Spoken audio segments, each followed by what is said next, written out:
Magandang araw po sa kanilang homeschoolers. Sana po ay nasa mabuti kayong kalagayan. Ako po si Novi Antan, ang inyong homeschool coach.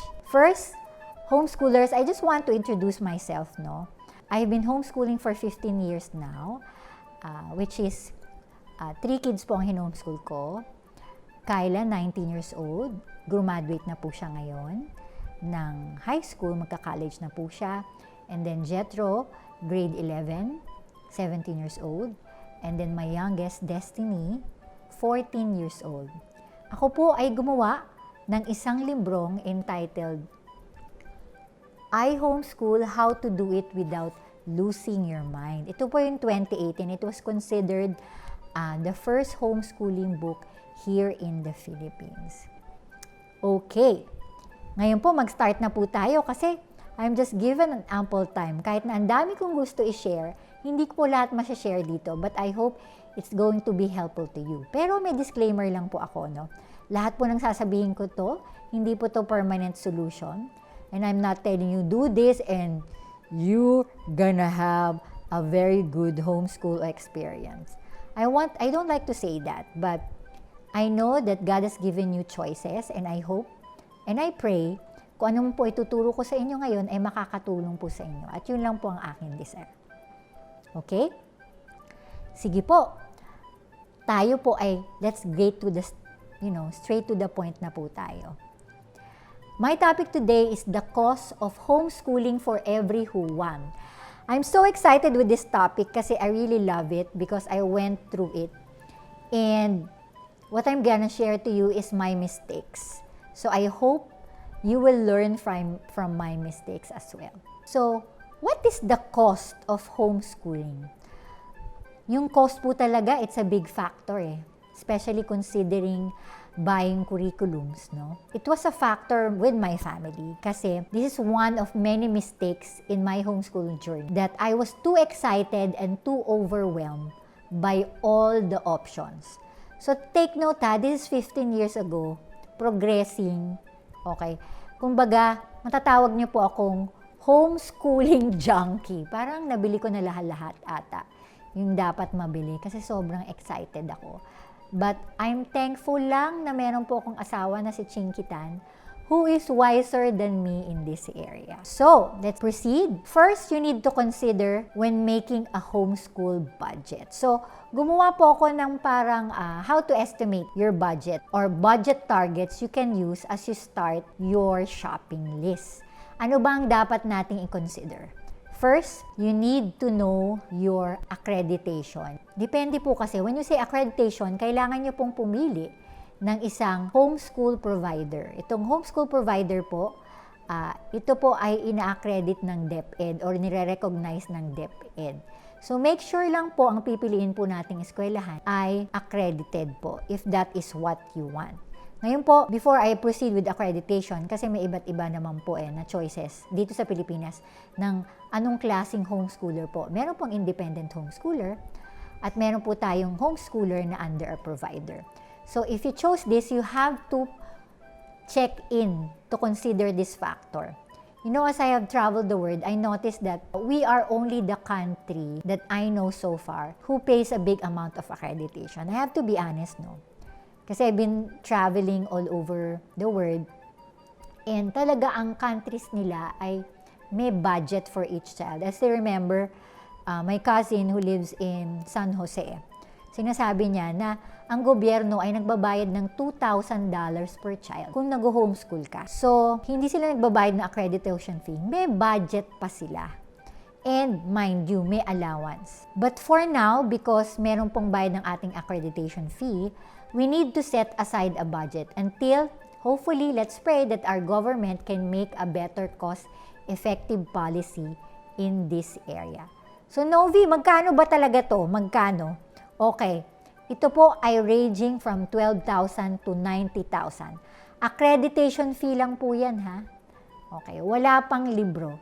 So, depende. Kasi kung OFW ka, I think some of the countries will give you a higher accreditation fee. That's why I factor that in. So, I'm gonna make the minimum, which is 12,000 to the max, 90,000. Accreditation fee pa lang po yan. Number 2, yung tinatawag nating testing fees. In my experience, usually, may mga testing fee na 1,000 per year lang naman po, 1,500 per year.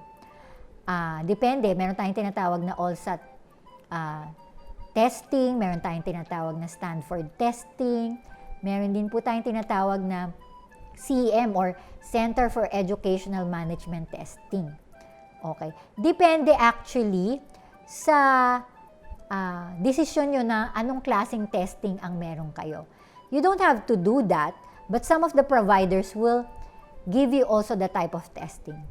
So you have to factor in that as well. Next, printing or copying costs. In my days, I'm doing that because 3 po yung anak ko. So I make sure na magagamit na kung ano nagamit ng panganay kong anak, magagamit din ng pangalawa at pangatlo ko pong anak.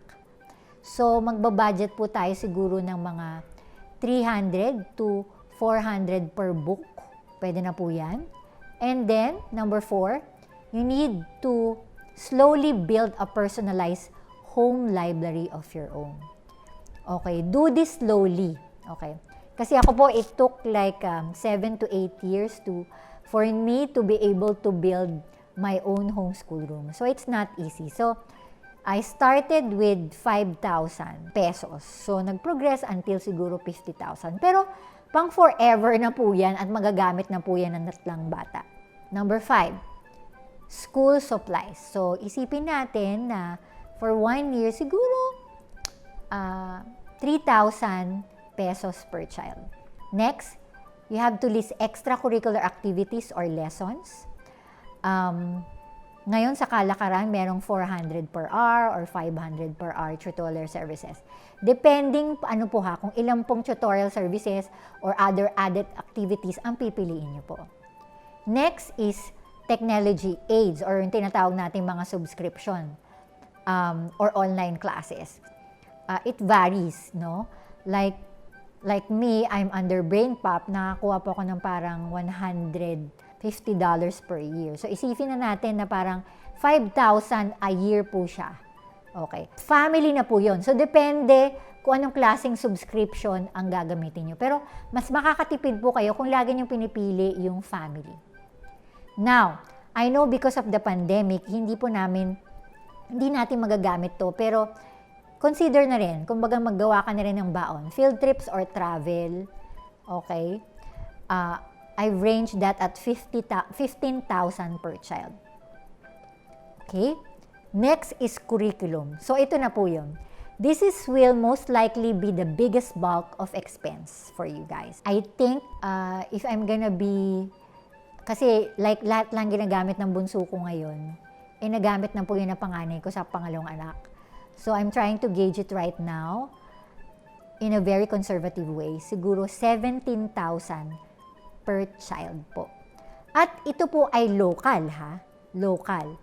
Isipin na po natin kung international. Pag international, mas mahal. That is like 25,000 and above per child. So, depende po yon. So, total ending, mga 60,000 and above per child with materials, accreditation, travel, tutorials, and other expenses. So, yan po ang makikita nyong gagastusin nyo. Kung may gauge nyo, di ba, parang mas mahal siya sa public school, pero mas mura pa rin siya sa private school. Okay. So, magbabalk in yan talaga kung anong mas importante sa inyo. Okay. So, sa mga first-time homeschooler, no, I just want to tell na, Novi, 60,000, wala ta akong ganyang budget.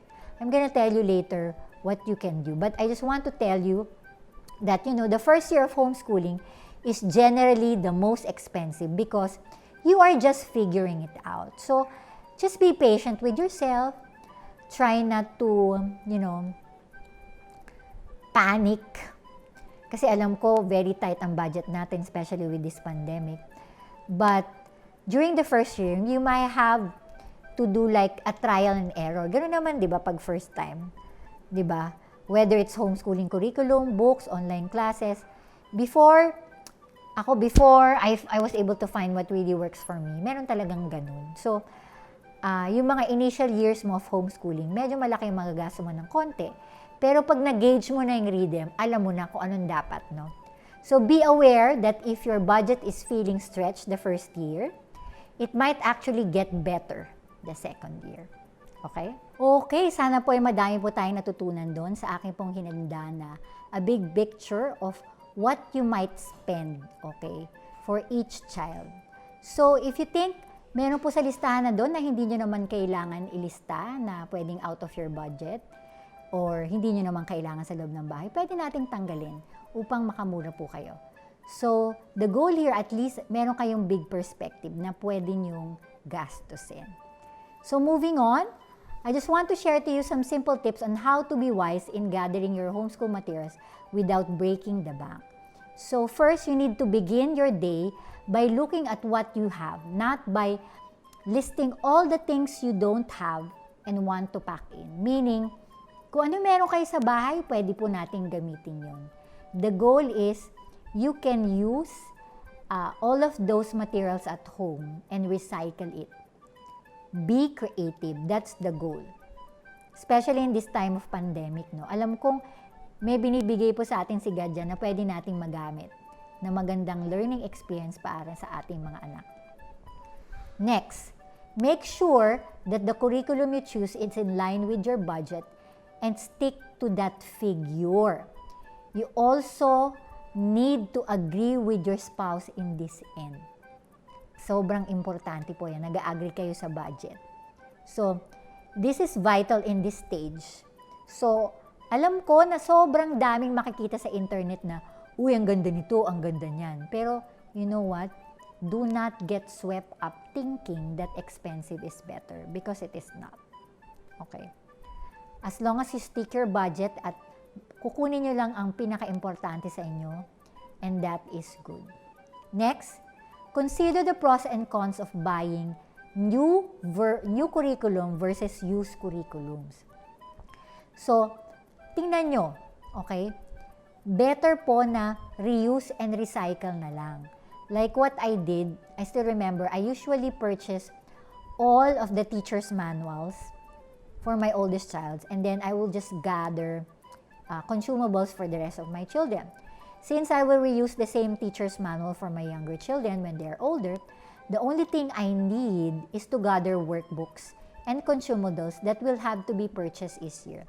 So cost-wise, I'm really only making major curriculum purchases for only one student each year. So just think of it as a homeschooling hand-me-downs. And it's a great tradition, di ba? Next, check the internet. Ay nako, there are a lot of numerous budgetary options with homeschooling. And there are even websites dedicated lang talaga sa homeschooling for free. Alam nyo sa DepEd, meron po silang pinamimigay which we call DepEd Commons. Meron pong page sa Facebook, follow that, DepEd Commons. And they will be able to give you free materials for every level. Next, don't be a lone ranger and join a co-op. You know, this is the time to have that kind of community that you could be able to borrow, exchange, buy, and sell used curriculum from other homeschoolers who are done using it. And that's what I did through the years. Binili ko yung mga lumang materials ng mga veteran who was ahead of me.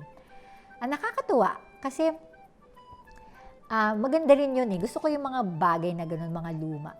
Kasi may pinagdaanan din yung curriculum and I value that.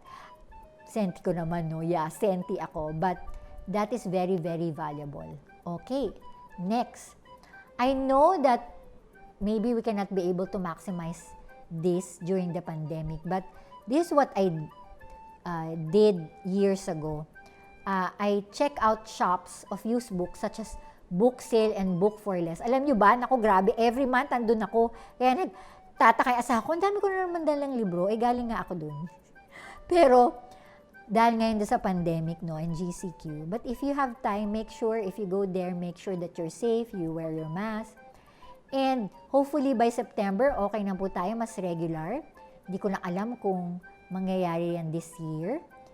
Or may mga online summit or online conferences na pwede rin magawa ng mga book fairs. Hintayin po nyo kasi mas cheaper yon. Get on that board, no? Ako kasi what I did through the years is I wait for the book fair every September. Iniipon ko yung pera ko doon. Then I put it in my calendar. That's the time I buy yung mga kailangan ko talaga for the next school year. So that's it. Meron din po, I think meron na rin ako nakikitang homeschool marketplace. Doon, makakakuha rin po kayo ng magagandang local and international books in a cheaper price. Okay. Next, ito, another pandemic challenge, no? Don't buy school supplies na branded. Kami mag-asawa, we always buy in Divisoria. Dahil pandemic ngayon, pero kasi kami we buy, kasi mas mura pag medyo maramihan. Pero kung hindi kaya ng budget, meron din tayong makikita na mas mura na makikita natin sa Lazada, sa Shopee, yung mga ganon, na usually mura na school supplies. So, check on that as well. Sa kami nagsisale din during book fair, so check that out. Next, this is my wish, but when I was in the States, this is what I do, no? Kasi every year po, halos 3 years na po akong pumupunta sa States every year. Dahil po nagbabali yung anak ko. So, I make sure we go to a library and borrow books. Actually, near my area here in Antipolo, there's a school na pwede po ako mag-borrow ng books. So, check out. Baka may mga private school dyan na pwede po tayong manghiram in your local area. But I'm really praying, no, na sana po ay magkaroon po tayo talaga ng magandang library dito sa Pilipinas, especially in Manila, that we could be able to borrow and use it for free. Meron po tayo sa National Library, kaya lang malayo sa akin kasi Antipolo. So, if you're near there, baka you could be able to get. Or yung mga state school or public school that we can borrow books. But also, what I realized, maybe if you create a community of borrowing each other's book, pwede rin po yung sinabi ko kaninang support group. Next is, you could be able to split the cost. Ano yung split the cost, Novi? For example, you have a friend who wants to homeschool or is already doing so, then 2 of you could split the cost of the curriculum. Maganda po yan. So, this option works best if your children in the same age so that you can stagger use. For example, if your friend's child is in 2nd grade and yours is in 1st grade, she or he could use the curriculum first, then pass it on to the next year. Diba? Mas makakatipid yun. So, yung technique po yun and split the cost. Okay. Alam nyo, madami talaga nagtatanong sa akin ito. How can I homeschool my child for free? Actually, posible po ito. Especially, I know that everybody has a tight budget, especially with this pandemic. Madami pong resources na pwede. And this is the good news that I'm gonna give you guys. Hindi lang po yung sinabi ko sa inyong DepEd Commons. I think merong AHA movement in Facebook. They also teach for free. Madaming resources na akong binibigay dun sa Viber page ko sa ihomeschool.ph. So, if you have time, please join that. I'm giving different links kasi every time meron akong nakikitang mga magagandang links na Pilipino or whether international resources. Doon ko lang po binabato sa Viber page ng ihomeschool.ph. So, please join us. But, other than that, okay, because of that tight budget, kailangan lang po magkaroon tayo ng open mind.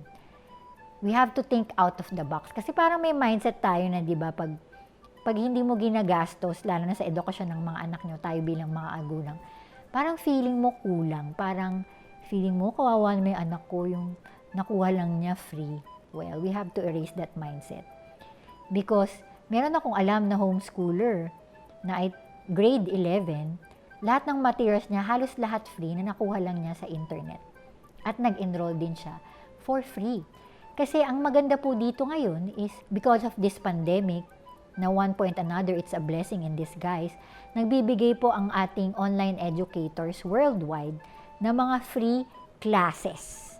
Okay, so take note of that at pwede po yan. Ano-ano po ito? Ito po ay For example, in UK, meron pong BBC Bat Size, which is, if you want, for free, that's in English. Sa math, Corbeil Math in UK. Sa Australia, ABC Education. And in science, By Doing.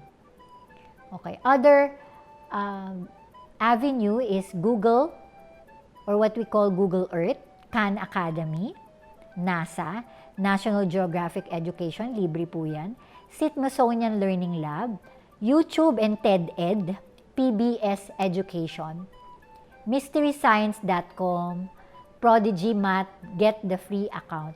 At yung mga anak nyong mahilig mag-code, Code Academy, code.org.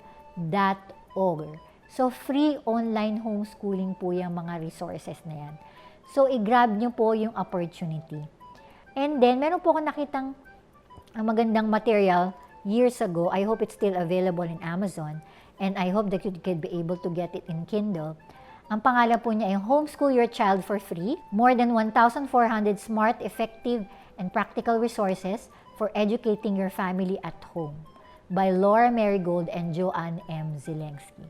Madaming kang makukuha dito na homeschool curriculum for free, downloadable worksheets and printables, mga free online school din, mga list of documentaries na magaganda po yan, mga podcast, mga YouTube tutorials. So, sobrang dami pong, kumbaga, freebies nitong librong to. So, invest on this book at madami po kayong makukuha na magaganda for free. I just want you to know, homeschooling doesn't have to cost a fortune. So, depende lang po talaga yan sa mga choices natin. Well, come to think of it, siguro homeschooling might be more expensive than public school. Depende rin sa type of method na pipiliin nyo. But, I'm really sure that it's definitely less expensive than private school. So, if you can look at that perspective, makakatulong po sa inyo. Kasi, the goal here is, ang maganda po sa homeschooling, you are in complete control of the quality of your child's education. Kasi kayo po ang personally napipili niyan. Siyempre, pag nag-enroll po tayo sa isang private school or conventional school, sila po ang pipili ng material, di ba? Pag sa homeschooling po, which is I'm very proud of, you can choose the best curriculum for your child. At pareho pa kayong mag-i-enjoy. To wrap this up and encapsulate, I know ang dami nyo na natutunan. Nagbigay ako ng budget, and nabigay ko rin kayo ng mga tips on how to be able to manage that para hindi po ma-break ang ating bank by buying all of these materials in homeschooling. I just want to encourage you. Last 2 thoughts maybe that you can think about.